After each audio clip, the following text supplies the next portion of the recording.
Okay. So good morning, everyone. Thank you for joining us today.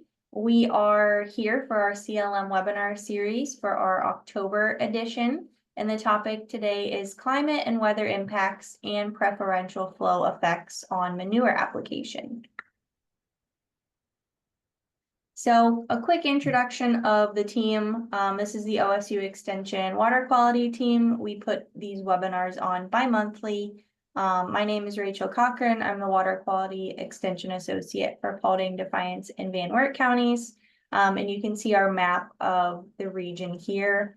We currently have a vacancy in the Seneca County office for those counties in green. So if you know of anyone who may be interested in the position, it will be posted through Thursday of this week, I believe, so October 10th.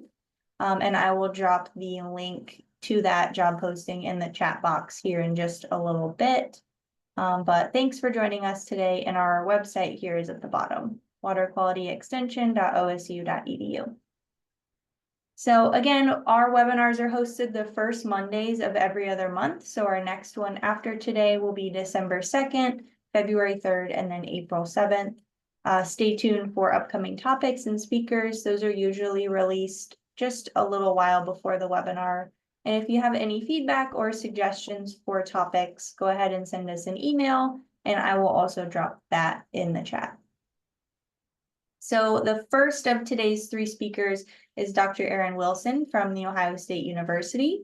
He is an assistant professor of ag weather, and he's a state specialist with OSU Extension. He's also a PI at the Bird Polar and Climate Research Center at Ohio State, and he uses his expertise in Ohio weather and climate to contribute to the U.S. Drought Monitor, teach at a wide range of engagement activities, including field days, farm science review, among other things. And he encourages everyone across the rural to urban gradient to think about your climate change and how changing weather extremes are impacting where you live. So with that, I will stop my share and we'll turn it over to Aaron. All right, thank you, Rachel. Since everyone's seen my ugly mug, I'll go ahead and turn my video off just for the purposes of the presentation and saving some resources today. So hopefully we're seeing the right screen and hide those meeting controls. So yeah, thank you, Rachel, and thank you, everyone. Hopefully I spark more, maybe perhaps more questions. And when we think about these weather and climate impacts, a year like 2024 has been incredible in terms of just how much we've had to deal with, from severe weather to drought to heavy rainfall, hurricanes. It's been quite the season and quite the year for sure as it continues here. In the fall of 2024. So, what we want to do is establish some conversation around weather and climate, pose some of the impacts in a broad sense, get into some of those weather changes, and hopefully you can take that and through your own lens and your own experience and think about how weather and climate is challenging what you're doing from a manure management, nutrient management perspective.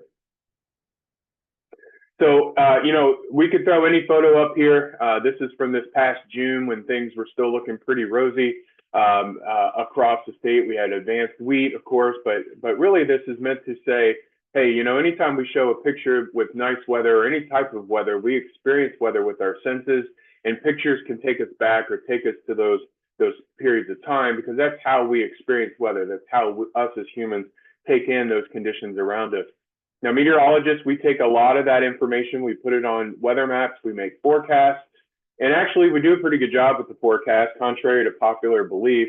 Obviously we are trying to forecast chaos in a lot of times, and sometimes the forecast skill is not so good. Sometimes it's better than others. But over the long period of time, we're collecting a lot of information, and I think it's really important to take that information and utilize it in a way to help you make good decisions. That's ultimately what I try to do. Interpret the weather and climate data in a way that helps you or provides that data to you in a way that you can make good decisions. And in this case, we're thinking about manure management and application. So, I like to show this video thinking about the connections and what are weather patterns, really that question of weather patterns. And what you're looking at here are aerosols, tiny liquid and solid droplets, dust in orange, sea salts in blue. You've got some green, that's carbon coming off fires around the world. All of this stuff gets moved around Earth's surface by our weather patterns. And these weather patterns really ultimately connect places like Putnam County, Ohio with Greenland or Saudi Arabia. All of these things are connected across our oceans, across our land. We see different scales of topography and changes. They're all interacting together. And it's really important to think about that. And over time, these patterns that we see, even though, we can get up like this morning and be in the upper 40s by this afternoon, be up in the low 70s for a lot of us, and then drop right back down, 20 or 30 degrees every night. That chaotic motion of the weather is still connected to these larger patterns, these larger weather patterns. And so that's what we think about. The weather patterns they typically bring us what we expect over a longer period of time, although there's a lot of chaos and a lot of variability that's taking place in an image or a video like you see here. And so to pull these together, then we can think about a different sort of pattern, right? We're kind of zoomed in.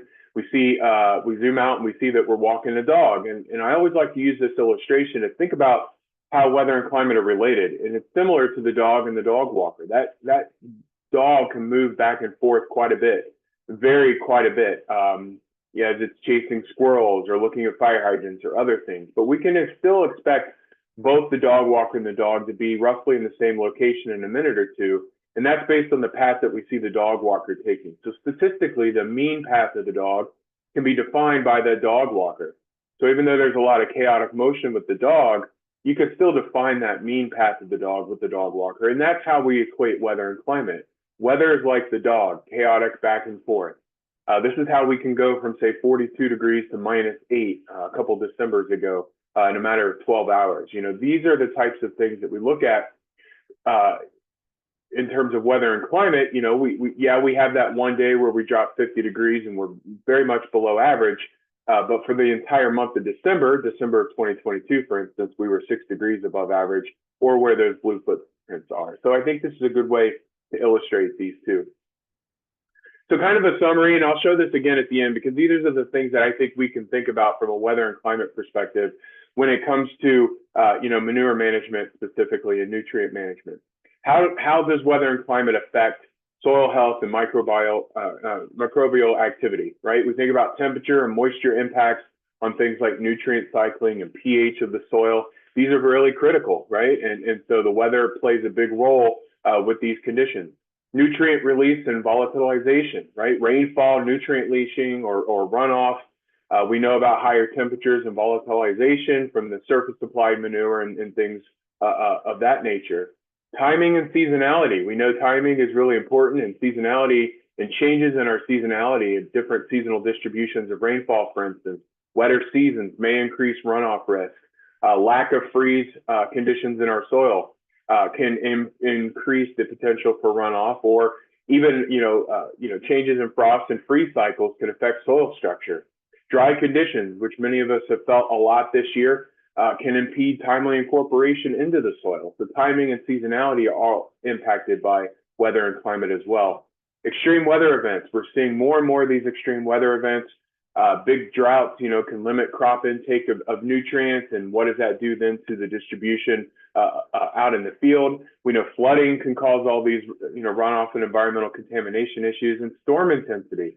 The fact that our biggest events are getting stronger increases and raises the risk of erosion and nutrient loss. And then we look long term, right? Weather patterns are shifting and creating perhaps the need to shift in our application strategies or other opportunities, maybe on a growing crop in different parts of the season, or kind of questioning when we apply, from a traditional sense out in the field. So I think it affects our long-term application, our long-term best management strategies.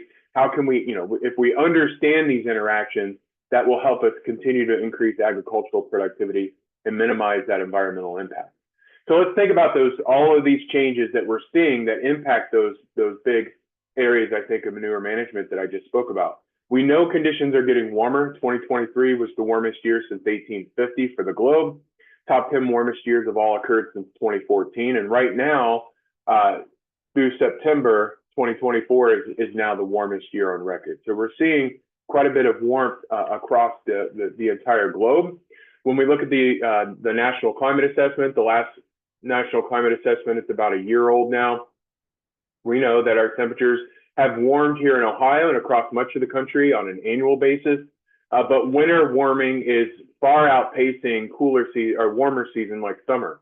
As a matter of fact, a lot of the southeast and southern agricultural regions are seeing cooler summers on average. Here in Ohio, we see warmer overnight lows in summer, but less daytime extreme heat over the last, say, 60 to 100 years compared to what we saw earlier in the 20th century. So we see this amplification toward the Great Lakes.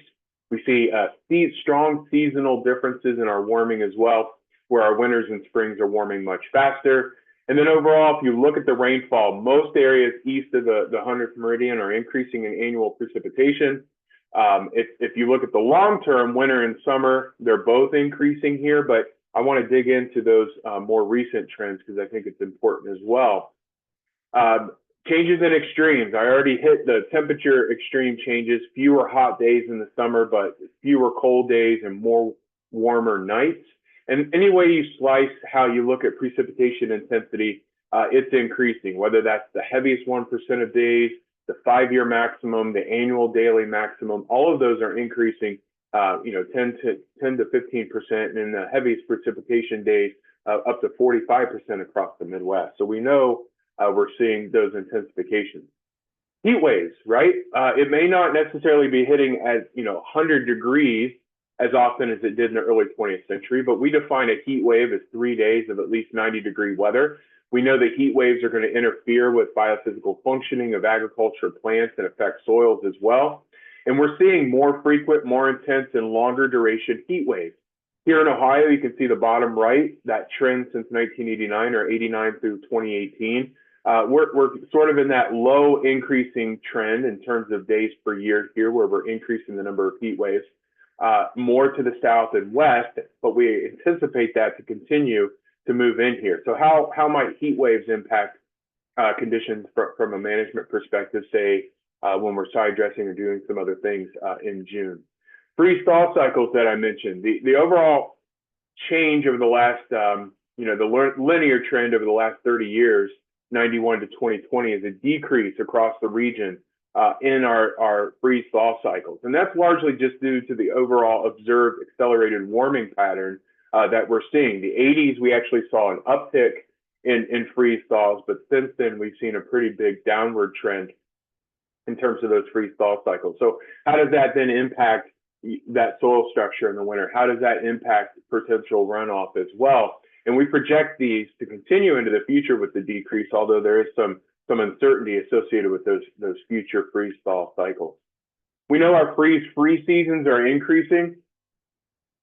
This is a great tool from the Midwestern Regional Climate Center that you can go in and actually pick out your county and look at the change in not only the last freeze date for spring, which is what we're showing here, but also the first spring fall freeze, and then overall changes in growing season. So for counties in Ohio in those darker reds that you see, this is upwards of 32 days of an increased frost-free or freeze-free season.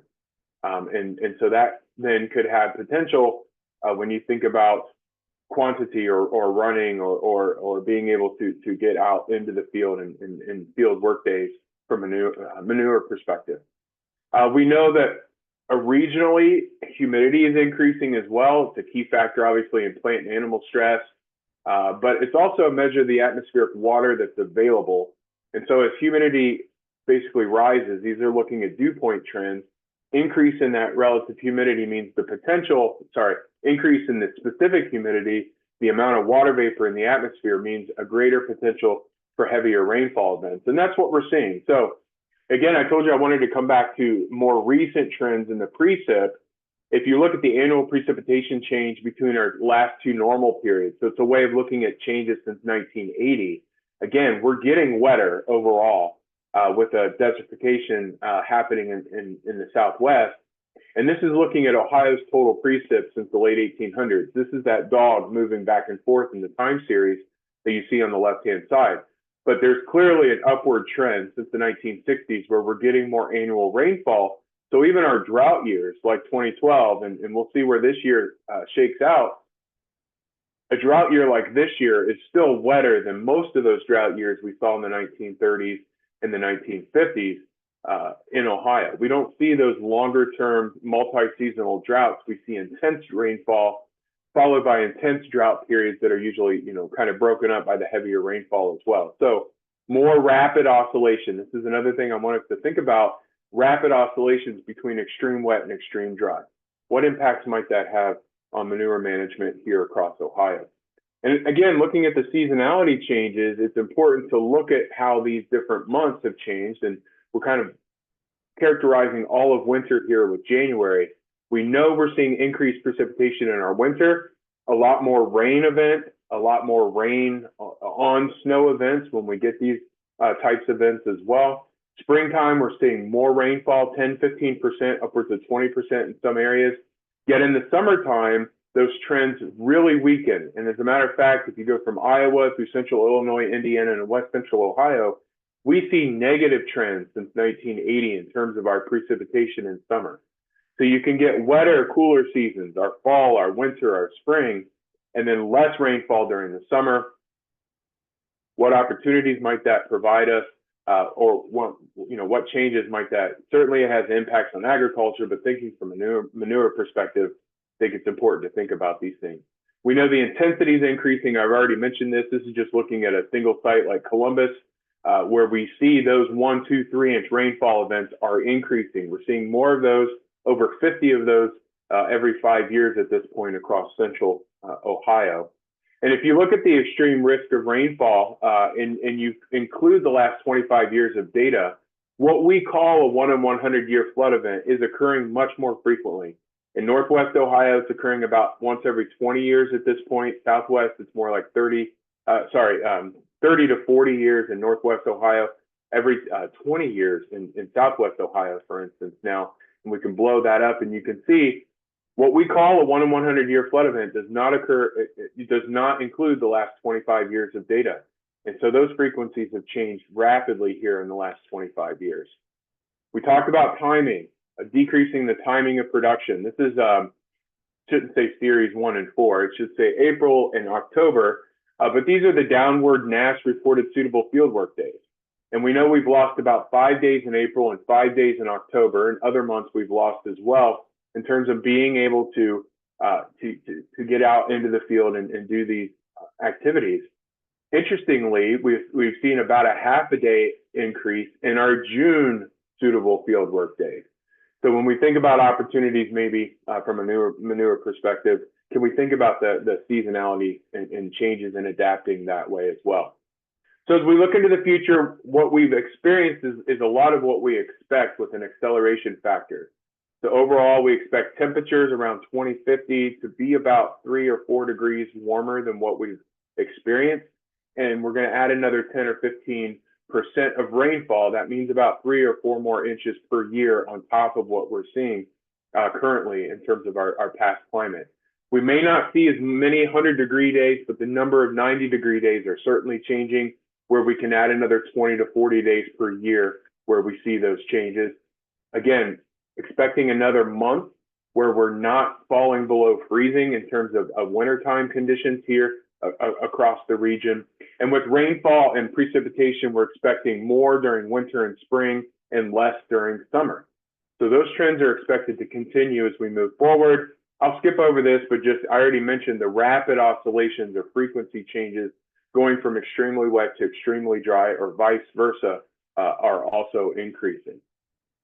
And then as we think about projecting soil moisture into the future and its impacts on runoff, so let's start with the runoff factor, projecting out into the future, just mid-21st century, basically the average of 2036 through 2065.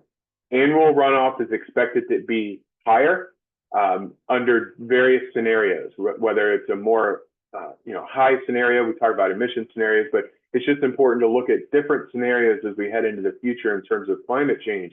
We see increases in annual runoff, but we see more winter runoff, more spring runoff, and overall less summer runoff as we head into the future conditions. And that's really similar to what we see in terms of soil moisture that you see on the left. So planning for these into the future, The fact that we anticipate heavier rainfall in the winter, more runoff, means that we really need to be good about our management strategies as well.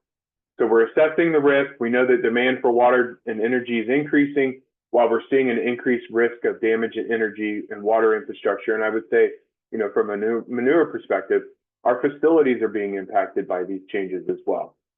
So we need to think about adapting to changing water cycle. We're doing this, but it just makes a lot of these strategies that much more important where they make sense for the landowner, those strategies that can slow the progress of water to streams, improving the quality of soil, which we know has a lot of win-win benefits, but can also improve then from a manure management perspective, adapting to these heavier rainfall events. So that soil health is really at the heart, I think, of adaptation and mitigation as well, because we know the healthy soils limit that erosion, compaction, loss of organic matter, loss of our manure. Those sorts of things can be really important from a soil health perspective. And there's a lot that we can do from a greenhouse gas emissions. Obviously, livestock sector gets a lot of unnecessary bad rap. A lot has gone into improving food and feed production across this country, including Ohio, and that has improved emissions from livestock perspective. But there are other ways, if it makes sense for landowners, about covering certain, the waste ponds, bio and gas capture and use systems that we see. Again, a lot of this is still being researched and implemented in other areas or other countries of the world. Whether it makes sense here, I think we have a long way to go. But again, there can be a role for that greenhouse gas capturing and emissions as well. So to bring it all back, thinking about large scale considerations from the soil health, nutrient release, timing, extreme events, long-term changes, all of these are impacting our best management practices. And I think it's a good thing to think about best management practices as a snapshot of what works based on the conditions we're seeing. But as those conditions change, we have to be willing to incorporate new research into those best management practices and update those as we move forward. So with that, that's what I had prepared today, and I will turn it back to Rachel. Thank you very much.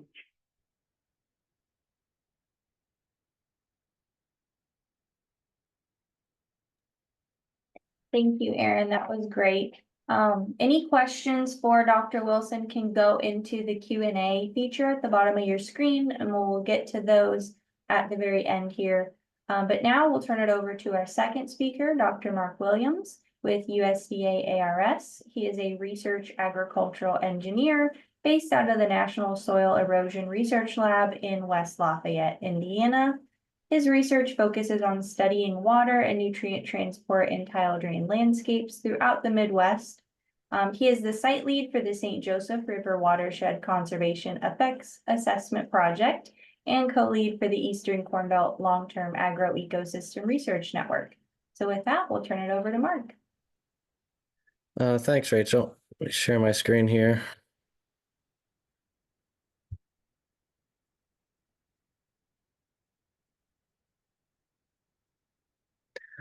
All right. So today I'm going to be talking about preferential flow and nutrient transport to tile drains.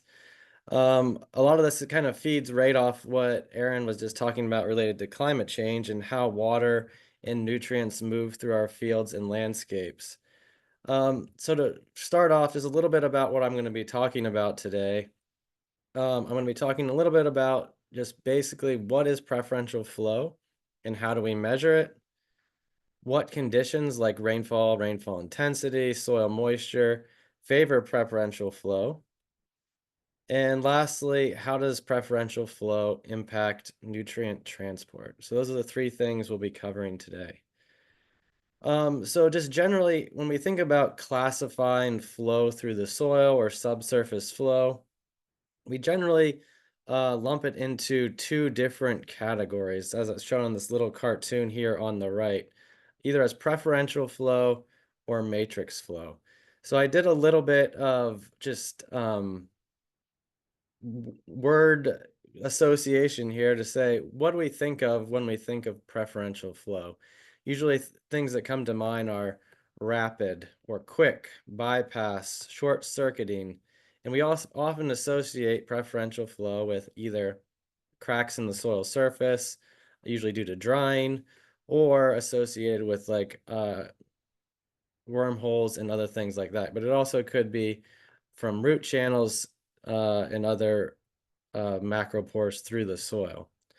On the other hand, when we think of matrix flow, we think of flow that is generally slow moving. It's following a tortuous flow path indicated by that wavy line on the little cartoon. Other words that may come to mind are infiltration or percolation through the soil. So generally trying to lump these two things together, we see this kind of one extreme, it's very fast flow through the soil. On the other end, very slow flow through the soil. And that's how we kind of lump these two things together. But it's important to recognize that this preferential flow and matrix flow are very dynamic. And what I mean by that is that preferential flow and matrix flow are always occurring simultaneous. It's not one or the other. Both of these processes are occurring at the same time within a rainfall event or a drainage event. And these flow pathways also interact with each other. So water from the soil matrix can enter into a macropore, or water flowing down a macropore can infiltrate into the side of the macropore into the matrix. So there's a lot of interaction going on between these two flow pathways. And lastly, probably most importantly, these processes change based on field conditions. So as fields are wet or dry, or depending on the rainfall conditions or the management of the field, these processes can change over time. And just as an illustration of this, I have an example of some dye tracing that was done on a field through time at a similar location. And you can see the different times that this field was, they applied dye to the surface and then they sliced it to see what the pattern of dye looked like to infer these different types of flow paths. So over here on the left on time 1, you can say there was just a little bit of infiltration at the surface. Then as you move to the right, you see some of these at soil depth lower in the graph, you can see some of these indications of these like streaky lines at the bottom, probably some kind of fast flow through a crack or an earthworm hole or something like that. But you can see that the location of these changes over time. So it's not a continuous process or continuous phenomenon when these are happening. There's a lot of changes in dynamic nature that goes into trying to predict and understand when and where preferential flow is occurring. So where does preferential flow occur? It occurs everywhere. The picture here on the top right is an example of they applied some dye around the trunk of a tree, then dug up the tree roots. And you can see that it's pretty fascinating that the water in the dye ran straight down the trunk and right along the root channels down into the soil. So preferential flow can occur in the forest, it can occur in grasslands, and it can occur in agricultural areas. Often in our landscape in Ohio and Indiana, we're thinking of vertical preferential flow, kind of shown by this picture down here on the bottom left, where we're thinking of rainfall and it's infiltrating into the soil down to a tile drain or something similar. But it's also important to remember that there is a lot of lateral preferential flow too. This could be on the hill slopes of depressions or anywhere where there's a little bit of topography. We can get these features in the soil that route water preferentially laterally through the landscape, not just vertically. And lastly, preferential flow occurs regardless of the soil type. So there's many different types of preferential flow there, but it can occur in clay soils, silts, and sandy soils, depending on the differences in the structure and differences in the soil layering in the profile. So how do we measure preferential flow? Usually there's some kind of tracer involved when we're talking about measuring preferential flow. Some tracers assess preferential flow paths, so meaning they try to measure the number of pores, the type of the pores, the size of the geometry. And these are generally what are used for presentations like this because they're easy to see. So we can think about dyes or smoke test. Many of you are probably familiar with Frank Gibbs and him coming out to the fields and doing these smoke tests that are pictured where you can blow smoke up the tile and identify where the tile is connected to the soil surface. And you can even get very fancy and take small soil cores into oftentimes a hospital, and they can do CT scans just like they would do on a person and look at different pores and connectivity within the soil column that they take in. Secondly, some tracers quantify preferential flow, not the flow path, but the actual flow. So this is meaning that they're tracing the types and sources of flow. And oftentimes to do this, we use different chemical solutes like different salts like chloride or magnesium, potassium. All those things could be used as tracers, and also water isotopes, which I'm going to talk a little bit more about here in a second. So when we talk about using isotopes, it's often a kind of an unfamiliar topic to most people because they think of isotopes maybe in terms of radioactive isotopes, but here we're talking about stable isotopes, meaning that they're stable in their environment. So they're naturally occurring and existing in the environment.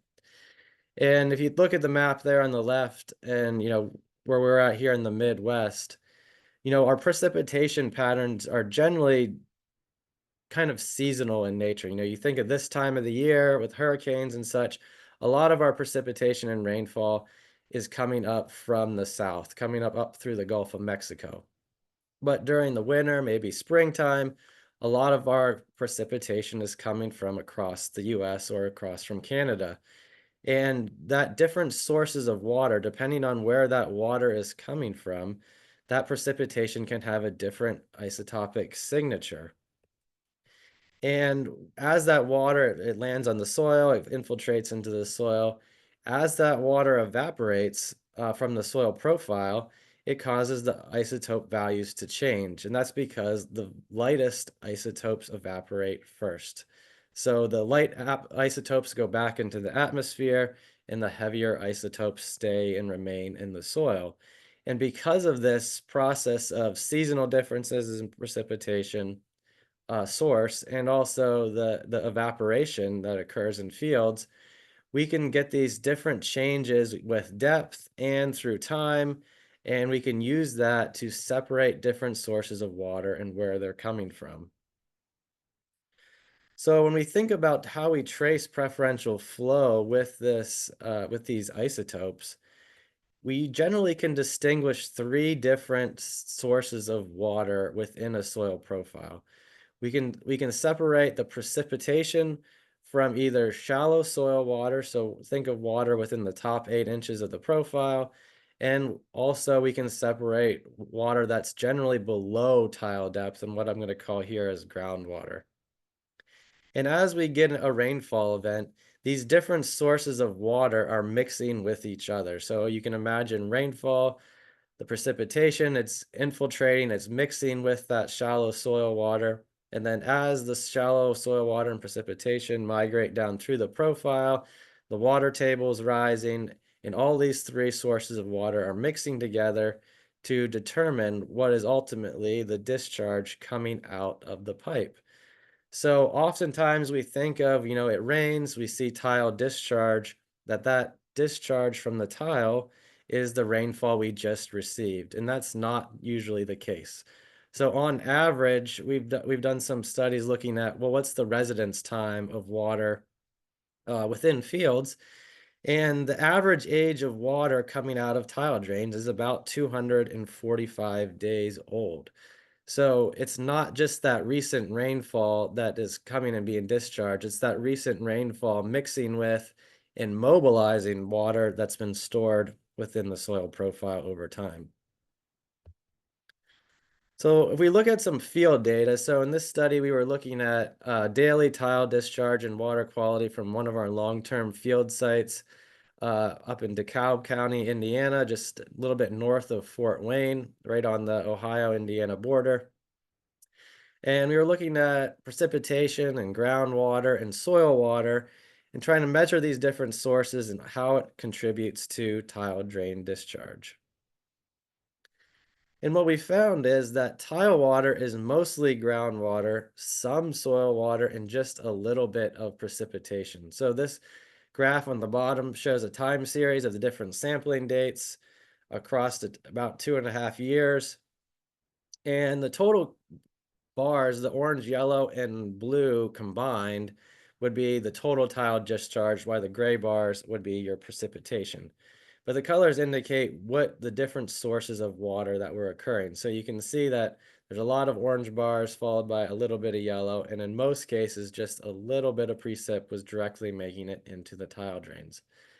So over the whole course of this study, about 60%, just a little over 60% of the water being discharged from this tile drain was from groundwater, about 25 to 30% was from that shallow soil water, and about 5 to 10% was that precipitation. So when you think about preferential flow, that some of that precipitation and some of that shallow soil water was most likely preferentially flowing through the profile into the tile drain. So how does this impacted by different factors in the field, such as whether it's climate, rainfall intensity, or whether it's the soil moisture, a lot of the things that Aaron was talking about earlier. In order to study this, we collected some intact soil columns from one of our fields and brought them back to the laboratory where we could do controlled rainfall simulations on these boxes. So they were about 1 cubic foot in size. And there was a corn, soybean, wheat, oat rotation in this field. And it'll come up later, but not necessarily important right now. But this field had very high soil test phosphorus levels, around 260 parts per million Malic 3 phosphorus. So the first experiment we did when we brought these back to the laboratory was we wanted to look at the effect of rainfall intensity. So we picked 3 different rainfall intensities, 10, 30, and 60 millimeters per hour. So that is about, on the low end, about 0.4 inches per hour, and at the high end, about just a little over 2 inches of rainfall per hour. And we applied around 40 millimeters, so around 1.5 inches of rainfall. But we kept the soil moisture consistent for these 3 rainfall simulations. For the next experiment, we looked at the effect of soil moisture. In order to achieve different soil moisture levels, we let the soil columns dry for different periods of time between the simulations. So we let them dry for 21 days. So that was actually very similar to what we saw earlier this fall, where we had about 25 days here in Indiana in September, where we didn't have any rain in a row, all the way down to only 3 days between simulations. So at 3 days between rainfall simulations, we were nearly saturated when we rained on it the next time. So when we think about, well, how much did the preferential flow change during these? So let's first look at the rainfall intensity. And here we have the amount of preferential flow as the fraction of the total discharge. So in the 3 rainfall intensities on the x-axis. And we can see that regardless of the rainfall intensity that we applied, the preferential flow was about 50% of the total discharge in these boxes. And I'll note that these numbers are higher than what we see in the field, but you have to consider that it's only the top foot of the soil profile. So you're kind of ignoring a lot of the groundwater, deeper soil water with these boxes compared to what you would normally see in a field setting. And the common thought is that if we increase rainfall intensity, we're going to be increasing preferential flow. But we just didn't see that. And then just examining these soil properties of the soil that we collected, it has a very low saturated hydraulic conductivity. So we're not getting very fast infiltration rates into the soil. So increasing the rainfall intensity did not increase the rainfall or the flow rate through the soil. It just resulted in ponding and then the continual slow infiltration over time.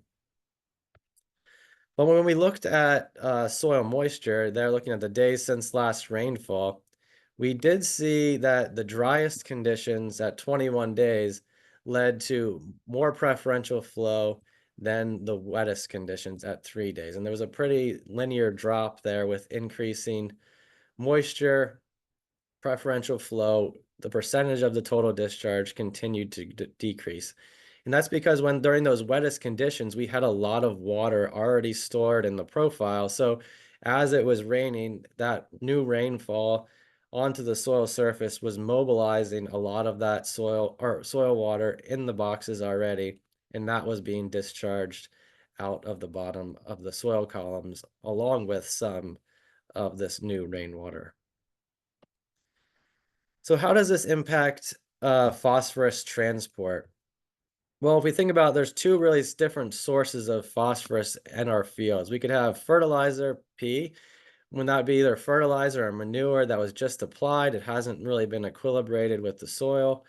Sometimes we call this new P or incidental P. And then we have the phosphorus that's already in the soil. And this is phosphorus that's loosely or strongly bound to the soil. Sometimes we call this old P or legacy P. And as we take these different sources of water and the sources of nutrients, again, this is all mixing together as it rains to determine how much nutrients are being transported out of the tile drain. So I'm going to first talk about soil P loss, and then we'll move into fertilizer and manure loss. So when we think about preferential flow and soil phosphorus loss, we often think more preferential flow, more phosphorus loss is going to occur. And that's not always the case. So here we see in this graph our dissolved phosphorus concentrations on the y-axis, and the colors represent the amount of preferential flow. So yellower colors represent more preferential flow, darker colors represent more of that soil water or water that was already stored in the profile flow. And you can see we kind of have this bell-shaped curve here where it's not a linear line. And that's because if we have conditions where we have our matrix flow, right? We have this slow, tortuous flow from the surface all the way down through the profile. We have too much contact time with the surface, meaning the phosphorus has plenty of time to reabsorb to the soil. Therefore, we're not losing much phosphorus in this case. On the other extreme, if we have purely preferential flow, we don't have enough contact time to where phosphorus can actually desorb from the soil. So imagine if the water is just moving so fast through a flow pathway, a wormhole or crack, etc., it actually doesn't have any time to desorb any phosphorus. So in that case, phosphorus concentrations are also low. But in the middle, we're going to call this our just right. If you think about Goldilocks, the first two are kind of not good, but the third one's just right. And in that case, if we get conditions where we have slow infiltration into the surface, so we have a lot of time for water to interact where most of the soil phosphorus is located near the surface, and then we bypass the subsurface, that's when our maximum dissolved phosphorus leaching can occur. So now let's talk about what happens when we add a fertilizer or manure on top of the soil surface. And I have the asterisk there that this generally applies to our inorganic fertilizers such as MAP and DAP and solid manures. So what we see here is that immediately after application, more preferential flow does equal more phosphorus loss. So this graph here is showing application or rainfall is either 0 days or 14 and 28 days after the fertilizer was applied. And you can see on that 0 day, meaning that it rained right after we applied the fertilizer, it's a pretty linear line. The more preferential flow, the higher our dissolved phosphorus concentrations were. So the phosphorus source, the rate, and the placement dictate the risk and magnitude of loss in preferential flow. So in these kind of cases, if we applied a greater rate of phosphorus to the soil, we would expect a larger risk of loss. If we broadcast the fertilizer or manure on the surface, we would also expect a larger risk of loss. And if our phosphorus source is very labile or very available, then we'd also expect a larger risk of loss.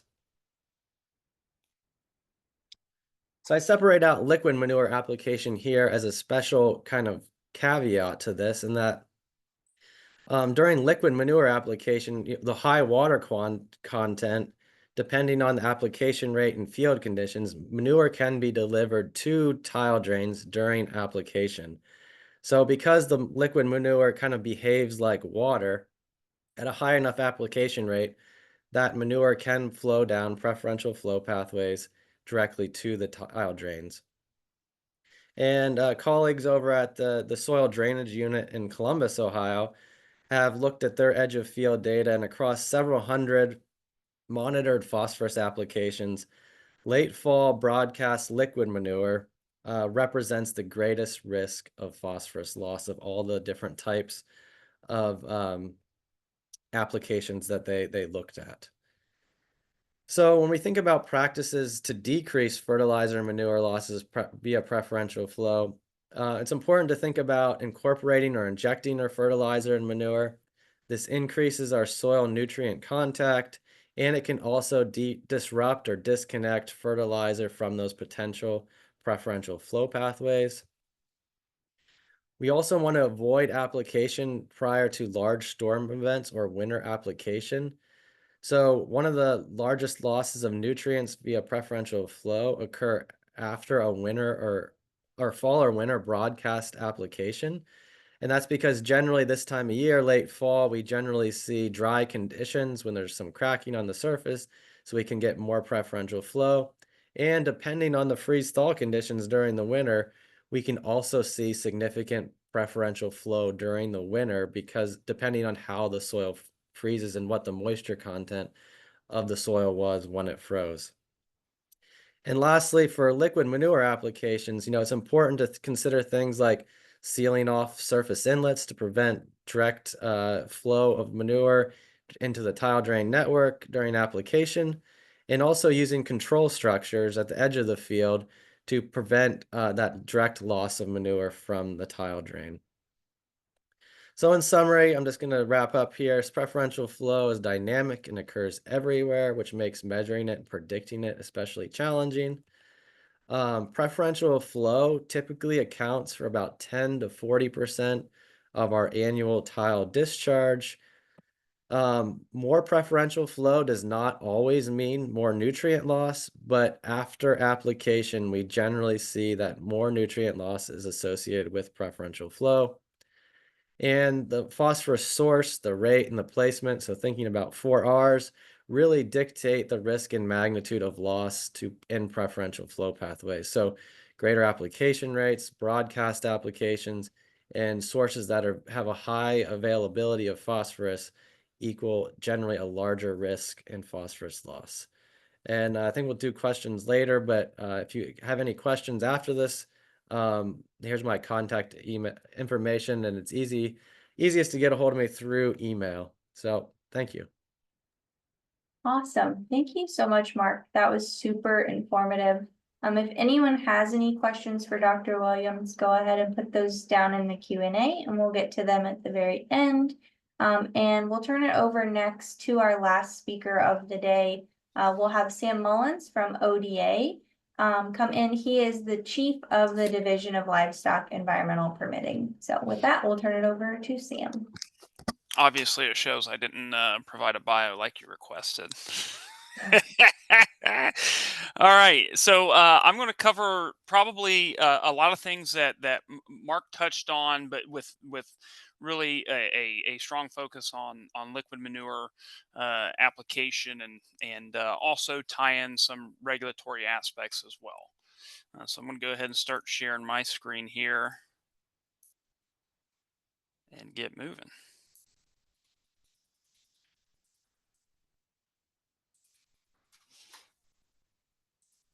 Okay. So first things first, just wanted to show that if there are codes or laws that I'm going to refer to, I always put this link here for my presentations for folks to go back and double check my work if they want. But again, some of these things will be repetitive, so I won't spend too much time. But in terms of preferential flow, we talk about the quick movement. Mark touched on matrix flow and preferential flow, and so when I am discussing it, I'm really talking about that, like he said, that quick movement of liquid through the soil profile. Here's a list of some of the primary factors that are contributing to preferential flow, and we'll touch on each of these aspects as we go through the presentation. In terms of what we generally are seeing, or what we're most concerned about when we're talking about liquid manure application, uh, tile blowouts, wormholes, soil cracks, on the more wide scale soil macro reports. Those are the things that we have the most concern about. And sometimes, they're hard to evaluate prior to land application, or even hard to evaluate during land application. This blowhole here on the right, or on the left, I'm sorry, uh, the tractor operator is likely not going to see that. And then soil cracking on the right here. Again, our tractor operator is probably not going to see that when they're going through the field and applying liquid manure. So some sort of evaluation at the front end is always going to be necessary when we're trying to prevent, manure getting down into the tile system. Soil type also impacts, liquid manure's ability to move through the soil profile. When I use the term a lot of available water capacity, and we're going to look at a chart that, if you've seen any of my presentations before, I throw this chart in there when talking about manure discharges, emergency response, or preferential flow movement. Clay dominant soils in the summertime months or early fall, when we get a lot of silage taken off and dairy manure applied, or for summertime, we got a lot of swine guys out there that will specifically put in wheat, so that in July they can have a place for manure application if they need it. They're going to be subject to shrink swell, and there will be cracks that can get down to the tile systems from time to time. We've seen it with certain types of soils in Ohio, and anytime we're going through a permit review for some of our permitted farms, we are specifically noting those fields that could be at risk for shrink swell or preferential flow during the summertime months. Sandy soils are obviously less prone to cracking, but they're going to have a much lower available water capacity compared to clay and loamy soils. So all this, again, gets tied into our available water capacity chart, and is a good representation of the soil's ability to handle certain volumes.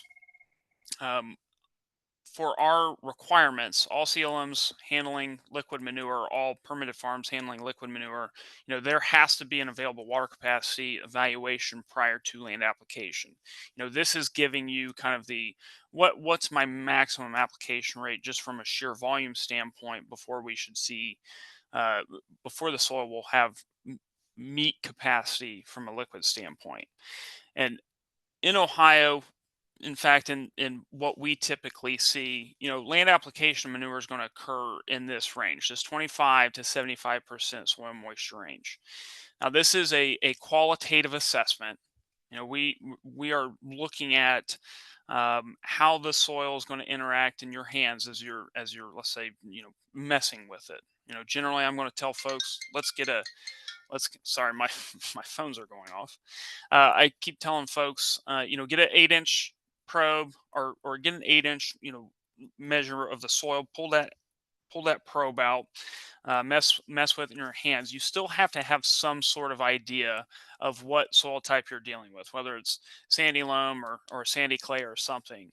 But use this chart to determine what your approximate available water capacity is going to be.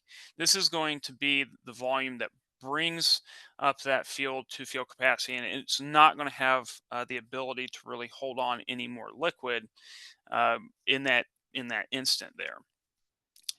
One thing of note, if if our CLMs and our producers are going out to field and they're finding tile outlets, and those tile outlets are running with water, generally those fields are going to already be at field capacity.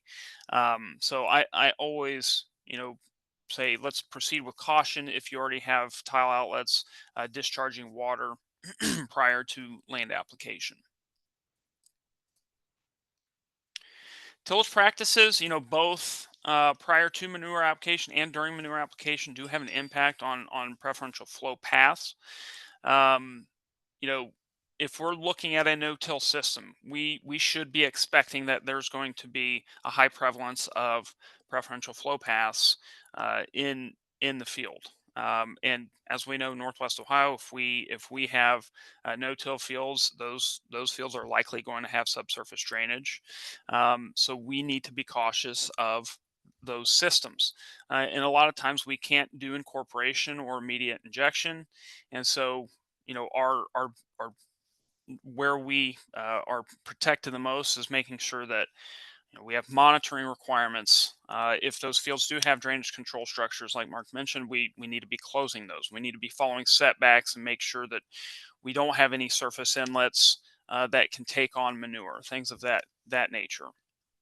And then on the flip side of that, if we have traditional tillage, we want to make sure that there's as much residue left on top of the surface as possible. Some fields may need to have incorporation or tillage done before accepting liquid manure, just from the sheer aspect of increasing surface area in the soil to absorb some of that manure and potentially break up preferential flow paths. I have a hard time saying that tillage is the end all be all when it comes to trying to combat or mitigate preferential flow paths. We know that tillage does not completely break up preferential flow paths, so I'm always cautious of saying that that's the end all be all. But tillage can help improve absorption in a lot of cases, especially when we're talking about liquid manure application. Application method matters as well.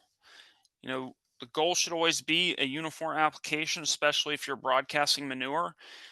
We want to avoid application rates that are going to cause any sort of manure ponding or surface movement of manure. I've seen cases where ponding has actually led to direct preferential movement vertically into the tile system.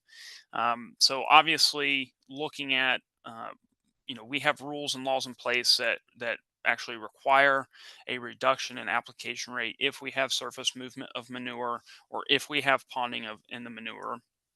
But we also need to consider if we are injecting or we are incorporating, um, you know, what is our effective application rate?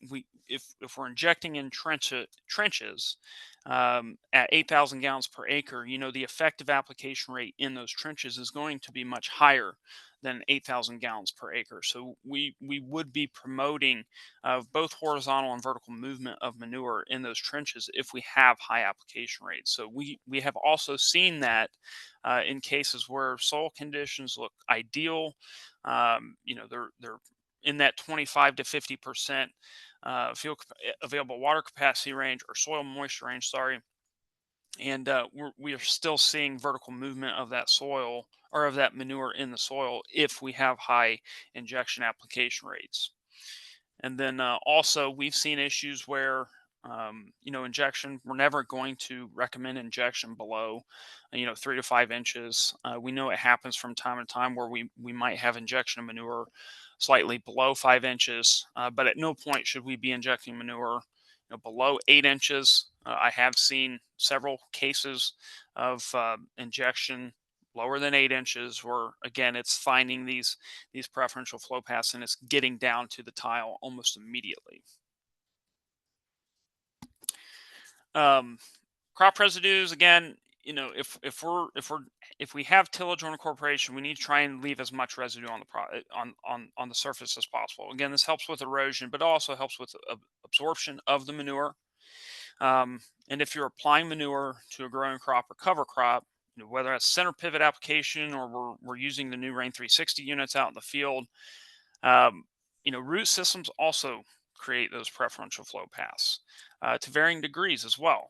We saw some of the dye in Mark's presentation, and how the liquid would move with root systems on trees. The same thing's going to happen with our crops to varying levels again. But if we have an alfalfa field, alfalfa is infamous for having deep roots. I don't know if there's anybody out there applying to sunflowers, but I thought that was a good representation there. But here we have corn, wheat, barley, soybeans. There's different levels of flow paths that are going to be created by these root systems. So if application is occurring during the growing period, maybe we need to cut back on rates, and instead of doing one large application event, we do multiple events throughout the year, which is generally going to be the case if we have folks out there using a center pivot or some other autonomous system for applying liquid manure. Precip. This one's obvious. Dr. Wilson touched it. Mark touched it.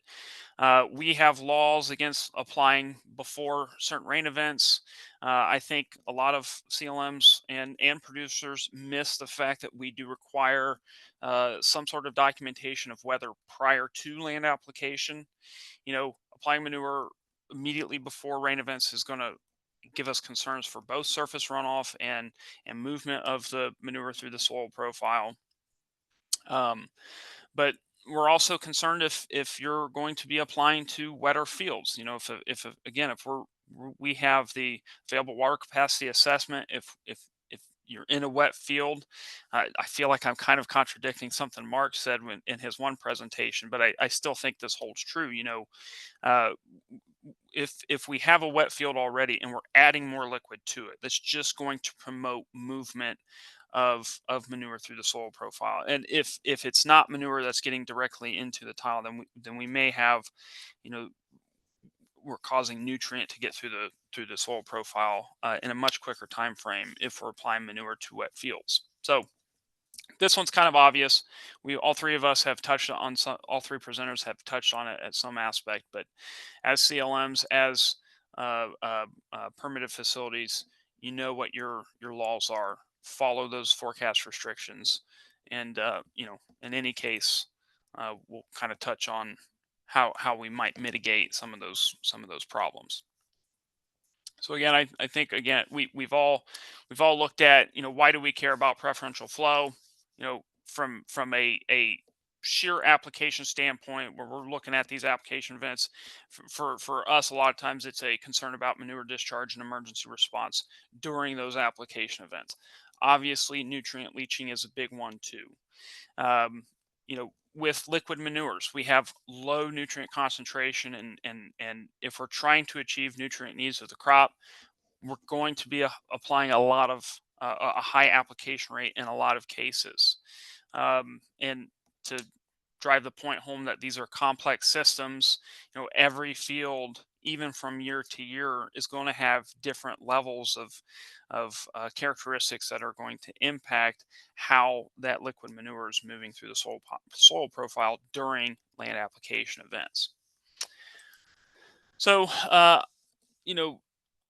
I wanted to give some real world, examples of things that we've been looking at. We're currently going through some rule review of our land application rules for permitted farms and CLMs, and this has been somewhat eye-opening for us in terms of how do we regulate, an assessment of preferential flow before manure application, or how do we add levels of monitoring to help prevent discharges or nutrient leaching. So we went through and looked at 6 years worth of confirmed manure discharges. If you look at this table here, we have 63 total manure discharge complaints. 34 of those we found were valid, and the actual manure discharge occurred. And then we broke them down between, okay, what was the primary reason for a discharge. 15 out of the 34 were all related to preferential flow in some aspect. 9 of those were runoff. 7 of those were from equipment malfunction, and 3 of those were from frozen or snow cover ground application. And this is just a statistical break or a percentage breakdown, but again, close to half of our cases were related or somehow tied back to preferential flow. So I pulled out one of these cases just so you guys could see, what it is that we tried to look at. We're looking at the time of year, what county we're in, what type of soil we're dealing with, what is the manure, what's the solids content, manure storage type, how many acres are we covering, what's the application method, and do we have some compliance with ODA regulations. In this particular case, we had surface application at about 8,500 gallons per acre. This is a fairly large or fairly high application rate for swine finishing manure, that's coming out of a concrete pit. I can't remember if we had any nutrient issues, but we definitely had some concerns about the actual application itself, like the manure migrating to low-lying areas, manure ponding in low-lying areas. Those were two factors that really contributed to the manure getting down into the tile system. There was no assessment of the soil moisture, no determination of what that available water capacity is, and then we did not see any sort of um, monitoring activities occur or setbacks being followed. So this is kind of a worst case scenario when we're looking at a discharge and we're assessing compliance. So all the 15 cases, we kind of summarized them together, and we looked at, all right, what are our common takeaways. One thing that kind of popped out immediately was just the solids content in the manure. The lower the solids value, the more likely manure is going to act like water as it's getting into the soil profile. In 60% of these cases, we had less than 2% solids. So I know there's some studies out there suggesting that a higher solid content manure is going to have less likely to move, and that kind of makes sense. But I think that makes more sense into like matrix flow, not necessarily preferential flow, unless we have major preferential flow paths like tile blowouts or like really deep root systems that are getting down into the tile. So though I do think that you know extra precaution should be given to low solid content manure. It's not the only factor contributing to manure discharges. Application rate obviously is going to have an impact. 80% of the events that we looked at where a manure discharge occurred, we have application rates over 8,000 gallons per acre. Again, I can't pinpoint the exact variables that would say, well, this is the best application rate to use on this soil type or this field. But it's just one of the factors that we look at to try and knock those application rates down, to where we're preventing this type of movement of soil or movement of manure through the soil profile. Sorry, I keep mixing those terms up. One thing, and this we kind of knew, precipitation was not a factor in any of these events. Typically, when we're dealing with manure discharges, uh, at least for the past 5 to 10 years, this precipitation related discharges has not been a major issue. A lot of our CLMs and our regulated producers, they know what the regulations are when it comes to applying manure near or close to before rain events or even close to after rain events. Uh, One thing again to check is surface application. 10 of the 15 cases were surface application, and again, when we're talking about surface application, we want to make sure we have uniform rates across the swath of the land application equipment. We want to make sure that we don't have movement of soil on the surface or ponding, things of that nature. So I think it's critical to show that if we do have some incorporation, especially when we have low solids content manure, that we have less likely, chances are less likely that we're going to have a manure discharge from that event. And then this is a big one. I think failure to check tile outlets when there is a requirement to do in almost half the cases.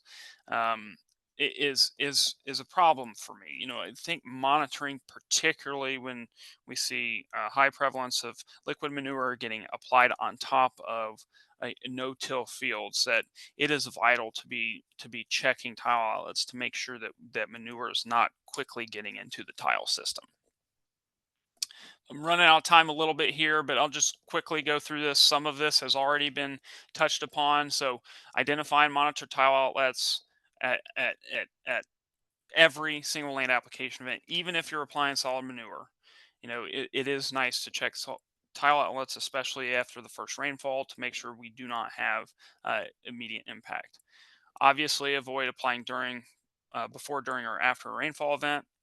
Inspect your fields. You know, have some awareness. You know, you're not going to be able to find every blowhole. You're not going to be able to see every soil crack, or even evaluate how deep those soil cracks go. But going through the field and looking at these sensitive areas or these problems is necessary before land application. We talked about number 4 here, conducting AWC evaluations. That has been a key factor in avoiding, you know, putting too much liquid manure down at once. Number 5 is kind of multifaceted. You know, understand what your limiting factors are. Those CLMs and permitted facilities that we work with, they have a long list of what are those limiting factors. You know, 90% of the time, the limiting factor is going to be phosphorus application. What is that upper, you know, phosphorus threshold that you can legally apply? But there are other things that can be looked at.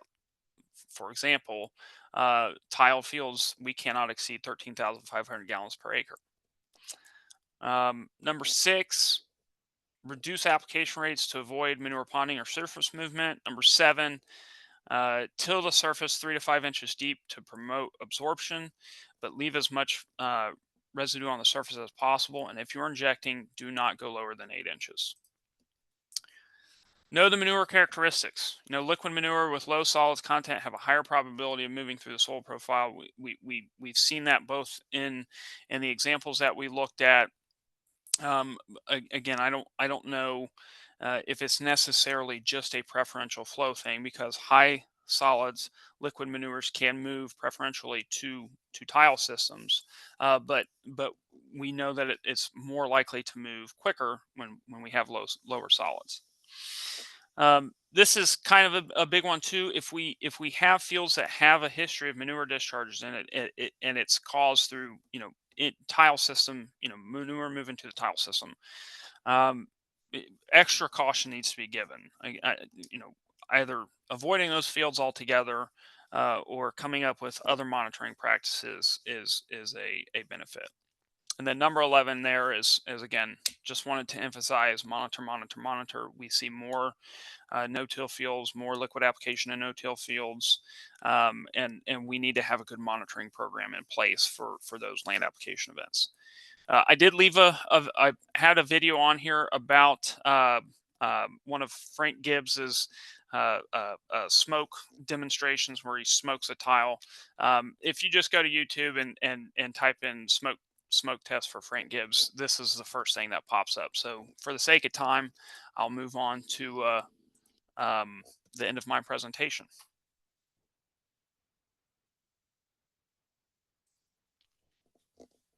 All right, thank you so much, Sam. That was great. I don't see any questions in the Q&A right now, so we will go ahead and go through the rest of our housekeeping. I do have one question, Rachel. I'm sorry, I didn't put it in a tile, and I wanted to ask Mark this. Mark, is there one or multiple soil characteristics? Like if I go to US the web soil survey, and I'm looking for something that may give me an indicator that this soil type is going to have a higher prevalence of preferential flow. Is there any type of like hydrologic soil group, or you mentioned saturated hydrologic conductivity? Are those things that you might look at to say, hey, this field, we might need to take an extra look at it to see if we have preferential flow concerns? That's a great question. I don't think there's any one soil variable that is as good at predicting when preferential flow occurs. I mean, thinking about the soils we generally have, in northwestern Ohio or in places like that, or even in Indiana, you know, most of our preferential flow is occurring because of cracking in soils and earthworm activity. So because of that, if you have a soil that's a high percent clay, like if you get over into like Paulding County and other places like that, Right. where it's really high clay content, as soon as you get any drying, you get these large cracks. So percent clay would probably be, the first indicator that there may be potential for preferential flow. But again, that's highly dynamic depending on the moisture Right. and everything Right. else. Yep. Thank you. Yep, and I will say, you said about the moisture content and preferential flow. So preferential flow is generally greater.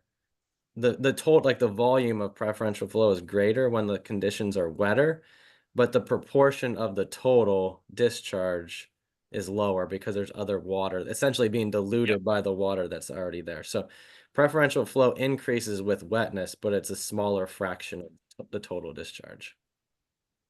In terms of nutrient leaching. Yes. Yep. Yep. Great. Well, we will go through some of our housekeeping things and we'll come back at the end in case there are some questions. So if you have any questions for our speakers, go ahead and put them in the Q&A or in the chat box, doesn't really matter. But we will be launching a poll question here. If you need CLM credits, go ahead and answer yes on that poll. Otherwise, you don't have to answer or you can hit no. And that's just how we track for these webinars who needs credits. If you are a certified crop advisor, you can go ahead and scan this QR code to get your credits. You can also, if you don't have the CCA app on your phone, you can write down the meeting title or just take a picture of it, the information at the top of the screen to self-report on the website.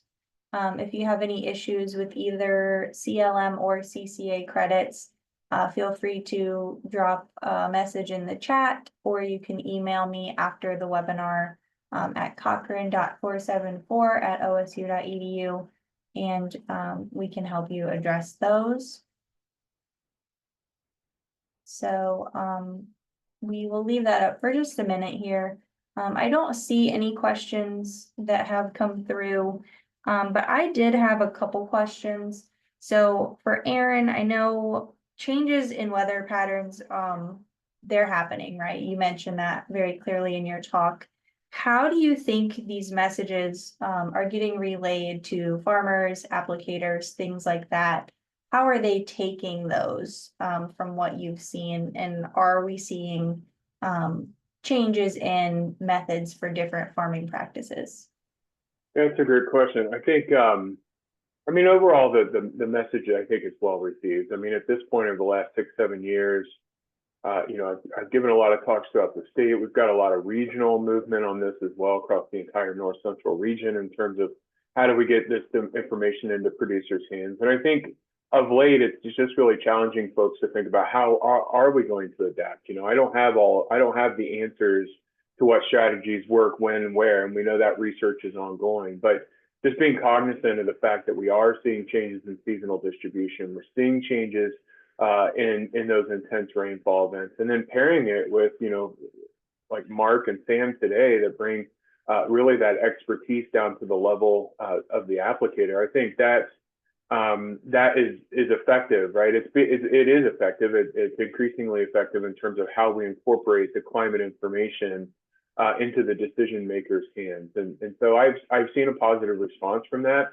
I think we know that most or many to most farmers are doing a great job at trying to adapt or do new things that help across agriculture, increase productivity, but also being mindful of nutrient and manure management as well. And so I think there's a continued opportunity for peer-to-peer, peers telling others around them what works and establishing those really important networks.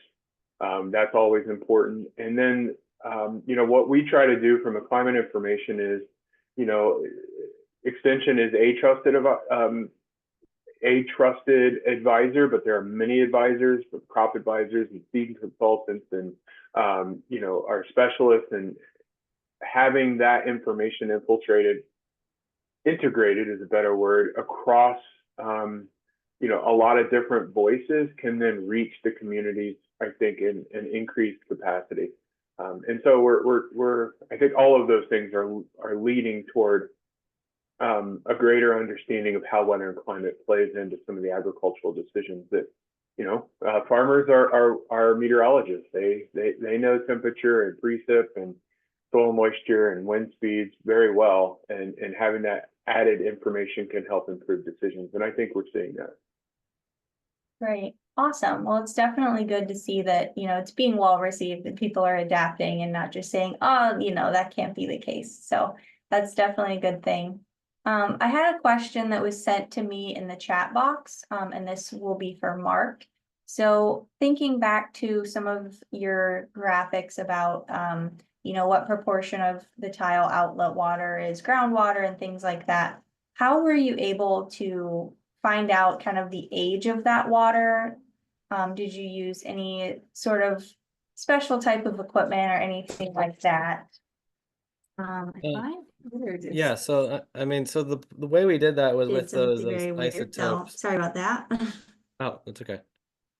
So the way we did that was with the isotope monitoring that we were doing. So like I said in my presentations, we can separate these different sources of water based on their isotopic signature. So generally in the summer and winter, we see these contrasting signatures and in where our precipitation is coming from. So that gives us a nice seasonal signal in precipitation.